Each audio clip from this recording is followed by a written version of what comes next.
ये प्रॉब्लम तुम्हारे अकेले की नहीं है, ये पूरी स्टूडेंट कम्युनिटी की प्रॉब्लम है। मेरे साथ भी ऐसा बहुत होता था, सर्दियों में अक्सर ज़्यादा ही होता है। तो आपको अपने रात को सोने का जो टाइम है या रूटीन है उसे ठीक कर लो। इसके लिए कुछ बहुत इंपॉर्टेंट हैक्स बता रहा हूँ, उसको बहुत ध्यान से सुनना कि अगर आपने बेड पे पढ़ के पढ़ाई करी तो ये मान लो कि आपने जेई को खुद ही टाटा बाय बाय कर दिया। देखिए, तड़के सुबह उठना किसी के लिए भी बहुत ही मुश्किल का काम है। मेरा बस एक सवाल है आईआईटी जेईई एस्पिरेंट से कि इस विंटर तुम किस साइड हो। दो कैटेगरीज में दुनिया बढ़ गई है। एक वो कैटेगरी है बच्चों की जो विंटर के अंदर बहाने बना करके रजाई के अंदर घुसे रहेंगे और काफी लंबी नींद अपनी पूरी करेंगे, और दूसरी कैटेगरी है उन बच्चों की जो विंटर के ट्रैप से बाहर निकल के 2-3 महीने जम के मेहनत करके हासिल करेंगे एक बहुत बढ़िया रैंक। ध्यान से सुनना मेरी सारी बातें। अगर आप सेकंड कैटेगरी के अंदर आना चाहते हैं तो कॉन्ग्रेचुलेशंस, ये वीडियो आप तक पहुंचा ये एक महज इत्तेफाक नहीं है, क्योंकि इस वीडियो के अंदर मैं आपको बताने जा रहा हूँ कि आईआईटी जेईई की तैयारी विंटर्स के अंदर किस तरह से करनी है, कैसे विंटर्स के ये 3-4 मंथ को बेस्ट यूटिलाइज करना है। तो इस वीडियो को एंड तक देखना, क्योंकि इस वीडियो के अंदर मैं केवल आपको विंटर का रूटीन नहीं, कुछ ऐसी निंजा टेक्निक्स भी बताऊंगा जो बहुत यूनिक हैं और आपके बहुत काम आने वाली हैं। तो चलिए इस वीडियो को स्टार्ट करते हैं, लेकिन स्टार्ट करने से पहले आप लोग जाइए कमेंट सेक्शन के अंदर लिखिए सेकंड कैटेगरी, अगर आप सच में इसी कैटेगरी के अंदर आना चाहते हैं तो। इस वीडियो में हम प्रॉब्लम को अलग अलग हिस्सों में समझेंगे। Part 1, core problem reality check. सबसे पहले एक बहुत बेसिक फंडामेंटल आइडिया समझिए। आपका मेन इशू विंटर्स के अंदर फिजिक्स, केमिस्ट्री या मैथमेटिक्स या एकेडमिक्स नहीं है। सबसे बड़ा इशू है आपकी रजाई। आप रात को सोने से पहले ये सोच के अलार्म लगाते हैं कि सुबह 6 बजे उठूंगा और इनऑर्गेनिक के अंदर स्टार्ट कर दूंगा अपना फला फला टॉपिक, या फिजिकल के अंदर स्टार्ट कर दूंगा अपना ये टॉपिक। लेकिन जैसे अलार्म की घंटी बजती है तो तुरंत आपका दिमाग आपको ये बात कन्विंस कर देता है कि 1 घंटे और अगर मैं सो लिया तो इससे मेरी कौन सी रैंक बिगड़ जाएगी। भाई लोग, इसका परिणाम ये होता है कि आपकी जो सुबह 6 बजे खटिया छोड़ने का प्लान था वो 9 बजे तक जाकर के छूटती है, और इसके बाद जब आप पढ़ाई करते भी हैं तो उतना अच्छा फोकस बैठता नहीं है, क्योंकि दिन भर आपको यही गिल्ट फील रहता है कि यार वो 3 घंटे कहाँ चले गए। और ये प्रॉब्लम तुम्हारी नहीं है, ये पूरे हिंदुस्तान की प्रॉब्लम है। ठंड में हमारी बॉडी एनर्जी सेव करने के लिए मेटाबॉलिक रेट हमारा कम कर देती है, और यही वो वजह है जिस वजह से आप जब पढ़ते हैं तो आपको बार बार नींद के झोंके आने लगते हैं और आपकी पढ़ाई जो है शैटर होती है, फोकस खत्म होता है। अगर आपने इसे आज टैकल नहीं किया तो इसका मतलब ये होगा कि आप केवल सिलेबस देख रहे हो, पढ़ाई कुछ नहीं हो रही। आपकी इसी आदत को सुधारने के लिए हमारा अगला टॉपिक होगा part 2, reverse engineering your morning.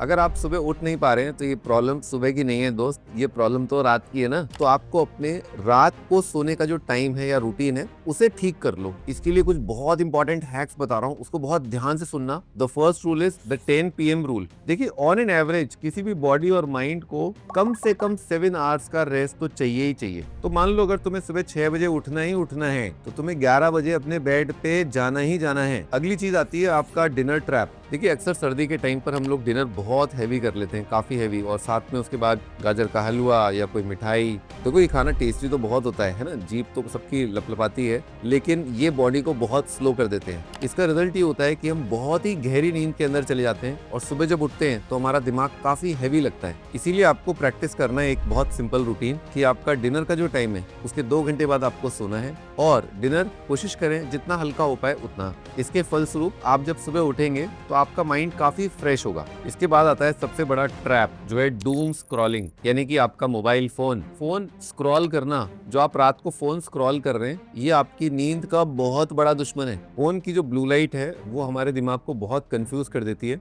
आपकी बॉडी थक गई है लेकिन इसके बावजूद आपको नींद ढंग से नहीं आएगी, इसीलिए सुबह उठते ही दिमाग बहुत ही हैवी महसूस करता है और ऐसा लगता है कि कुछ भी क्लियर है ही नहीं हमें। इसीलिए सोने से पहले हमेशा फोन को अपने से बहुत दूर कर दो, ताकि जब सुबह उठो तो आप एक बहुत फ्रेश साइकिल स्टार्ट करो। देखो, जब आप अपने सोने का रूटीन सेट कर लेते हो तो उसके बाद आता है जगने के लिए कुछ सिंपल टेक्निक, जिसपे हम आगे बात करने वाले हैं, और उसे मैं कहता हूँ डिफ्रॉस्ट टेक्निक। लेकिन आगे बढ़ने से पहले मैं सभी लोगों से रिक्वेस्ट करूंगा कि इस चैनल को जरूर सब्सक्राइब कर लीजिए, क्योंकि आगे आने वाले टाइम में और भी बहुत यूजफुल वीडियोस रेगुलरली आपको इस चैनल पर मिलती रहेंगी। Part 3, the defrost routine, solving the waking up problem. देखिए, तड़के सुबह उठना किसी के लिए भी बहुत ही मुश्किल का काम है। ऐसे में आप कुछ तरीके अपना सकते हैं जिसके बारे में हम आगे बात करेंगे। पहला, द अलार्म प्लेसमेंट। सोते टाइम अपने फोन को जिसमें आपने अलार्म लगाया है उसको अपने से इतना दूर रखना है कि तुम्हें अच्छा खासा चल के जाना पड़े तुम सुबह उठो अलार्म को बंद करने के लिए। और इसके तुरंत बाद तुम्हें एक काम करना है, वो काम ये कि अपने कमरे की लाइटें जला दो। इसे कहते हैं लाइट अप टेक्निक। देखिए, जब आप अपने कमरे की सारी लाइटें ऑन कर देते हैं तो आपका माइंड खुद ब खुद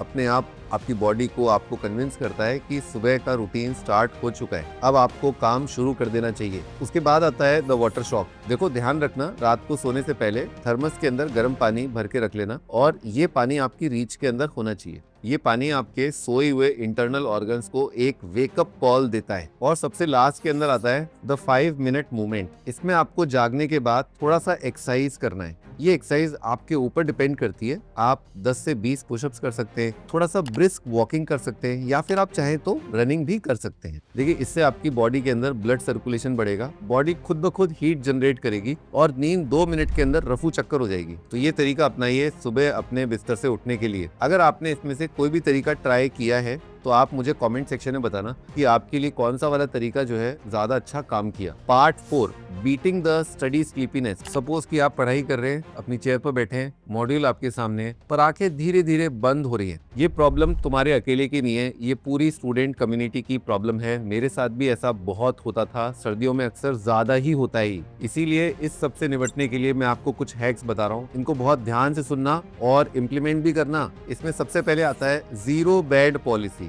जीरो बेड पॉलिसी ये है कि अगर आपने बेड पे पढ़ के पढ़ाई करी तो ये मान लो कि आपने जेई को खुद ही टाटा बाय बाय कर दिया। देखिए, बहुत सिंपल बात है, बेड का काम है सोने का और आपका चेयर टेबल का काम है पढ़ाई करने का। इसीलिए मैं हमेशा कहता हूँ कि पढ़ाई करनी है तो केवल एक सिंगल स्पॉट चूज करिए उसके लिए, जो आपका स्टडी रूम का टेबल और चेयर है। न सोफा, न बेड, न कोई रिक्लाइनर, ऐसा कुछ भी अपने को नहीं रखना है जहाँ पर अपन पढ़ाई करें। दूसरा हैक है एक्टिव स्टडी रूल। देखो, आप केवल अगर रीडिंग करते रहोगे तो नींद तो आ सकती है, इसीलिए मैं हमेशा कहता हूँ अपने हाथ में पेन जरूर रखो। हर कॉन्सेप्ट के बाद कुछ न कुछ लिखो या फिर न्यूमेरिकल सॉल्व जरूर करो, क्योंकि जब आपका दिमाग और हाथ दोनों साथ साथ काम कर रहे होते हैं तो नींद ऑटोमेटिकली दूर रहती है। एक और ऑप्शन जो आप फॉलो कर सकते हैं वो है कोल्ड एयर रीसेट। हर 90 मिनट के बाद आप ऐसा कर सकते हैं कि आप अपनी बैल्कनी के अंदर जाएं, थोड़ी सी ठंडी हवा खाएं, क्योंकि ये आपके नर्वस सिस्टम को रीसेट करने में हेल्प करती है। और लास्ट में आता है द हाइड्रेशन चेक। देखो, सर्दी में आमतौर पर सभी लोग पानी थोड़ा कम पीते हैं और इसी वजह से माइंड थोड़ा सा स्लो और डल हो जाता है। इसीलिए तुम्हें क्या करना है कि हर 1 घंटे के अंदर 3-4 सिप पानी की जरूर लो, इससे आपका फोकस मेंटेन रहता है। Part 5, the daily action plan. आपके लिए मैं बेस्ट डेली रूटीन बताने जा रहा हूँ। इससे बहुत सारे स्टूडेंट्स को बहुत ज्यादा फायदा हुआ है, आपको भी होगा, तो इसीलिए ध्यान से सुनना और इसको जरूर फॉलो करना। देखो, आपको सुबह 6:30 से 7 के बीच में एक ही चीज पर बहुत जोर देना है, वो है आपकी बॉडी को अच्छे तरीके से जगा देना। इससे आपके दिमाग को बहुत क्लियर कट सिग्नल मिलता है कि अब काम पे लग जाना है। फिर 7 से 9:30 के बीच में आप मैथ्स के या फिजिक्स के काफी टफ क्वेश्चंस ट्राई कर सकते हैं, क्योंकि सुबह लॉजिक सबसे शार्प रहता है। 9:30 बजे के बाद ब्रेकफास्ट करो और थोड़ा धूप में बैठो। उस टाइम पर तुम इनऑर्गेनिक या कुछ फॉर्मूलेज भी रिवाइज कर सकते हो। 10:30 से 1:30 के बीच में या तो तुम एक मॉक टेस्ट अटेम्प्ट कर सकते हो या एक बहुत लंबा प्रॉब्लम सॉल्विंग सेशन भी ट्राई कर सकते हो। ध्यान रखना, इस टाइम पर फोन बिल्कुल दूर होना चाहिए, बिल्कुल एग्जामिनेशन जैसा एनवायरनमेंट क्रिएट करना है अपने को। लंच में हैवी खाना मत लो, अगर जरूरत पड़े तो एक पावर नैप ले सकते हो, लेकिन वो भी केवल 20 मिनट का। फिर 2:30 से 5:30 तक अपना केमिस्ट्री का ब्लॉक रखो। मेमोरी बेस्ड चैप्टर्स इस टाइम पर ज्यादा अच्छे से एब्जॉर्ब होते हैं जब एनर्जी थोड़ी सी लो होती है। शाम को 5:30 बजे तुम थोड़ा सा बाहर टहलने के लिए निकल सकते हो, इससे अपनी बॉडी को ऑक्सीजन मिलेगी, थोड़ा फ्रेश महसूस करोगे।